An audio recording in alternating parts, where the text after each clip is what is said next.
Another tool for experiencing joy more often in life. I call it getting on the I am plan of happiness, and many people live on the deferment plan of happiness. They're living on a popular island called Someday Isle. Someday we'll find a new way of living. Someday I will, graduate college. Someday I'll get married. Someday I'll have kids. Someday I'll get divorced. Someday they'll move out of the house, the kids, and then I can really start and focus. Someday I'll retire, and then I can do whatever I want. And someday I'll go to heaven, and I'll be happy. Someday I say get off the deferment plan and get on the I am plan of happiness. Please touch your neighbor and say, get on the I am plan of happiness.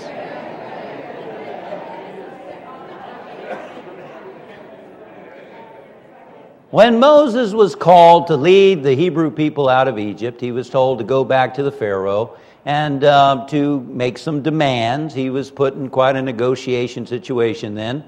And he said, well, who should I say sent me? What power do I go to the Pharaoh with? And he heard, I am that I am. In George C. Scott's voice, I am that I am. And in unity, we think of the I am as God within us, God expressing as us. I am. Jesus identified with the I am. I am the good shepherd. I am the way. The I am is God in you. That's the way. That's the shepherd. And Eric Butterworth referred to it as the I-amage. The I-amage that's within you. And it's this I am that is our true nature. The I am is joy, as the Easterners teach, the Satchidananda, the eternal bliss. You're created in the image of that joy. You're created in the image of that happiness.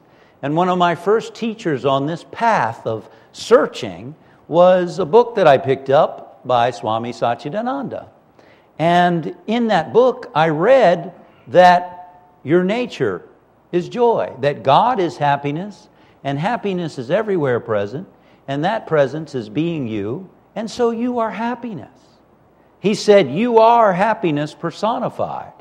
You are the supreme bliss. You are the joy. You are the image of happiness. Wow. He says, just be happy. Easier said than done, isn't it?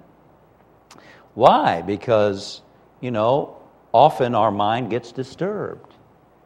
It gets disturbed because we think many times that our happiness comes from the outside. And if people say things or do things or circumstances don't work the way we want them to go, our mind gets disturbed and we get unhappy. We forget our true nature. Or we are happy and then a want stone falls in our mind and we think that we want or need something in order to be happy. Now, I'm not saying there's anything wrong with having wants. No, not at all. Jesus said, seek first the kingdom of God and all these things will be added unto you. I'm saying finding a place of fullness within, finding a joy, finding a happiness that's independent of the external, and knowing that that will draw things and people and circumstances into your life, and going after things from a state of I am happiness. I'm doing this, I'm getting this, I'm moving toward this because it's part of why I'm here, part of my plan, part of my purpose. Helps me to be more of who I am. It helps me to express more of my gifts. It helps me to have some comfort so I can be and do my best and make a difference in the world. Happiness is about moving in the direction of being more of who I am and expressing the joy that is my true nature. I am completely happy and content within myself. Doesn't that sound good? I am completely happy and content within myself. That means wherever you go, so does paradise.